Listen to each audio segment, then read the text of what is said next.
Alors nous sommes à Mahahual au Mexique, soi-disant la perle cachée des Caraïbes.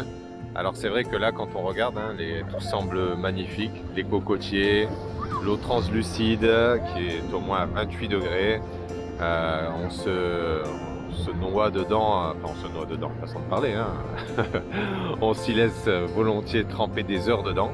Et maintenant ce qu'on ne voit pas c'est l'envers de la carte postale. Alors ici on voit tout le long, donc chaque club de plage, chaque bar a mis des filets tout autour pour se protéger des sargasses. Et on se rend compte vraiment là du réchauffement climatique parce que donc au loin on va se rapprocher d'un peu plus. On voit des gros boudins bleus mais sur des kilomètres et des kilomètres pour protéger les côtes de l'arrivée des sargasses, mais ce n'est qu'une toute petite protection et on va aller voir de plus près ce que ça donne parce que c'est vraiment impressionnant. Alors comme je le disais, regardez ce grand boudin bleu qui va à des kilomètres de chaque côté. C'est une espèce de muraille en plastique pour empêcher les sargasses de passer. On voit de l'autre côté les filets dont je parlais tout à l'heure. Ici, ça crée un petit canal pour laisser sortir les bateaux qui amènent les touristes à, je pense, 10-20 minutes d'ici ou juste de l'autre côté pour aller faire du snorkeling. Donc on paye un prix de fou pour aller se baigner dans la mer en évitant les sargasses. Et bien sûr, avec des moteurs, tout ça, une pollution encore plus importante. Et maintenant, on va aller voir sous l'eau ce que peuvent donner les sargasses. Les côtes caraïbes sont confrontées depuis 10 ans à une prolifération des sargasses. La saison des algues sargasses s'étend d'avril à fin août, lors des mois où la température de l'eau est élevée, ce qui favorise la reproduction de ces algues. En hiver, de octobre à mars, les accumulations de sargasses sont très peu présentes sur les plages mexicaines. L'arrivée massive des algues dans les eaux côtières du Mexique est due à l'action de l'homme et l'augmentation de la température, ce qui favorise sa reproduction. Elles proviennent du nord de l'embouchure de l'Amazone au large du Brésil. En la saison des pontes des tortues, gênées par les sargasses, elles n'arrivent pas à la plage pour enfouir leurs œufs.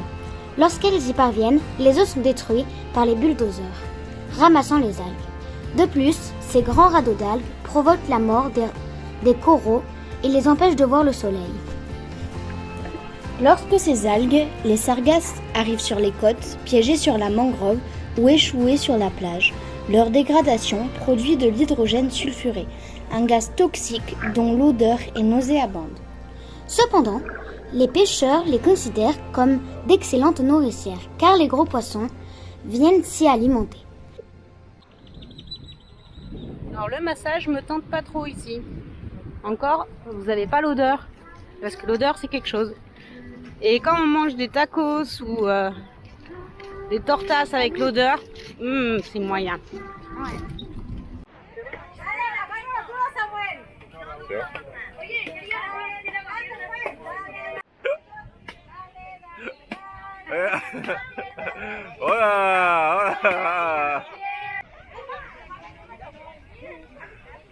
Et après l'avoir cassé, en fait, il jette tous les bonbons par terre. Je me promenais et là on m'a dit écoute viens, il y a un petit qui fête son anniversaire, tu vas le fêter avec nous. Alors on a fait la piñata, on a récupéré quelques bonbons et surtout le meilleur c'est qu'on a mangé des gâteaux et c'est vraiment le premier gâteau depuis genre 3 mois et c'était vraiment trop bon. Oh.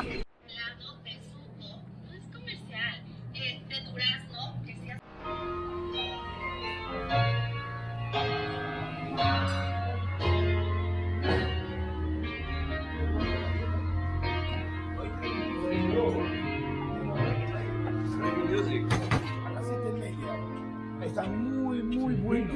Sí, perfecto. Vamos a... Sí, hay dos, como dice, hay dos amigos de Francia, que somos franceses, y dos amigos más que van a venir para comer.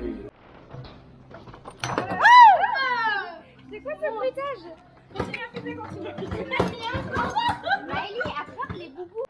Allez, et c'est parti pour 5 heures de bus pour rejoindre Playa del Carmen. Contente, Loulou? Ouais. De quitter Mahawal? Moi j'aurais préféré quitter avec le grand bus à dos, mais les économies ont pris dessus. Ça va mon bébé qui a la ça va pour mieux que tes fesses sentent bon. Non mais allez dors. Elle est pas drôle. Je tiens à remercier Lolo qui nous a peut-être sauvé la vie. Parce qu'en fait, le chauffeur est en train de s'endormir et du coup, elle s'est levée pour lui donner une madeleine. Et depuis, ça fait 1 heure qu'il n'arrête pas de parler. Donc je pense que c'était la madeleine qui l'a réveillé. La bouffe, ça sauve toujours la nuit.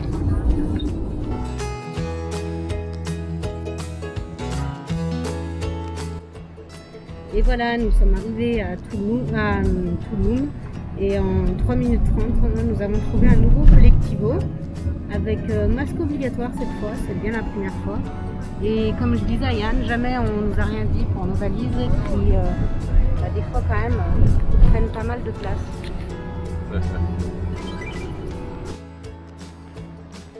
Arrivé à Playa del Carmen, ça change, ça fait vraiment ville pour le coup. Alors on a trouvé l'hôtel avec un petit taxi qui nous a amenés ici et nous voilà arrivés à l'hôtel. Les quelques heures de bus, On a piscine de nuit. on va pouvoir se reposer. Wouhou!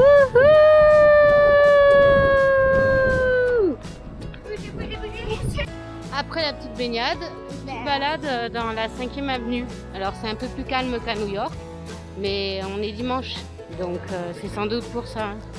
Mais pas mal du tout quand même, pas mal, c'est mignon. Bon. Petite pause repas tacos. Un lit. Ah, t'as pas l'air très heureuse. Avec des petites sauces. Et le tout dans un marché local.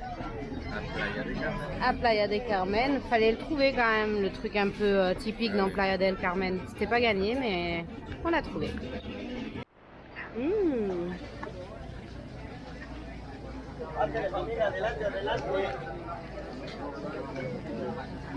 Un nouveau bandeau pour Yannick, il l'a perdu. Eh oui.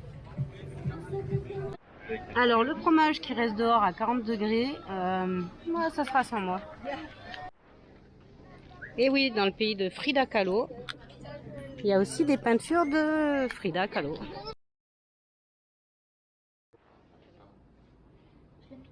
Et oui, la vie de voyage, c'est pas que des restos, c'est aussi des plats un peu pourris. C'est typique mexicain. Super! Départ pour découvrir la culture mexicaine. On croit, on sait pas, on verra. On est arrivé. Nous voilà donc dans le parc Xcaret à la découverte de toutes ces attractions. C'est la folie quand même.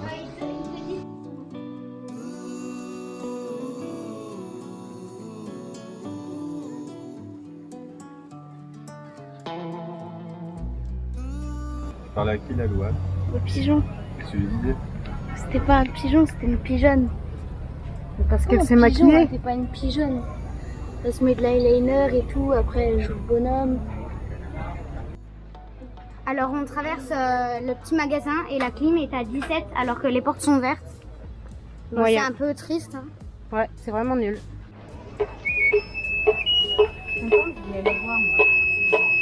aussi je voulais le voir. Alors là, ils sont perchés à plus de 20 mètres de hauteur. Il y a le chef au milieu qui fait la musique pour préparer l'envol et 4 voleurs autour placés sur les 4 points cardinaux.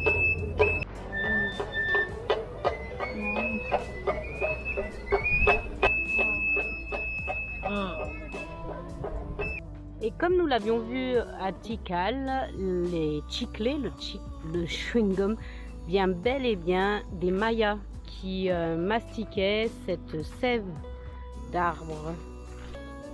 Et Maëlie en plein travail pour réaliser du chiclé. Et Louane, qui est-ce qui a ramené le chiclé? Les Tikal. Non, pas les Tikal. Les Maya. Oui, mais qui est-ce qui a dit C'est un explorateur hollandais quand il est venu et qu'il a découvert le site de Tikal en voyant des Mayas mastiquer cette gomme, qui a goûté et qui lui a rajouté du coup après Des arômes. des arômes. Alors c'est pas vraiment le river splash auquel s'attendait Maëlie. Hein Maëlie?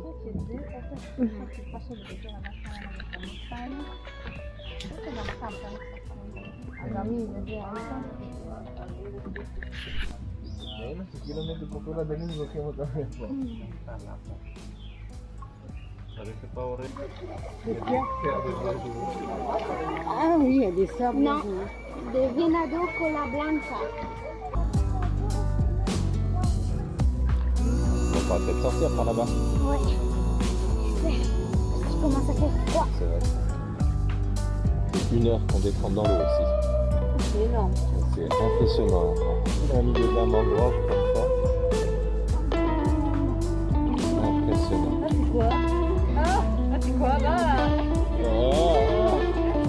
Continue dans la rivière super. La Riviera Maya. Les gloutons du monde en direct de Lichterre.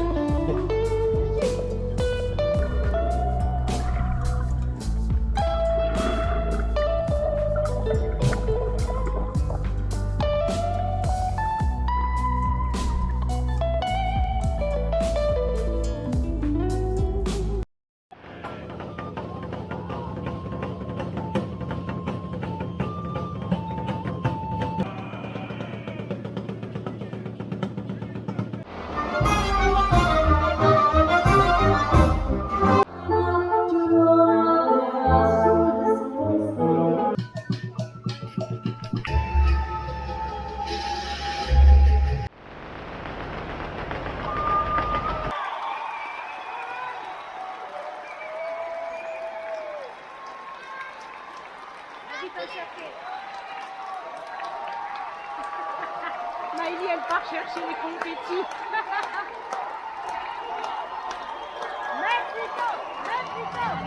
Ah, apparemment c'est une erreur.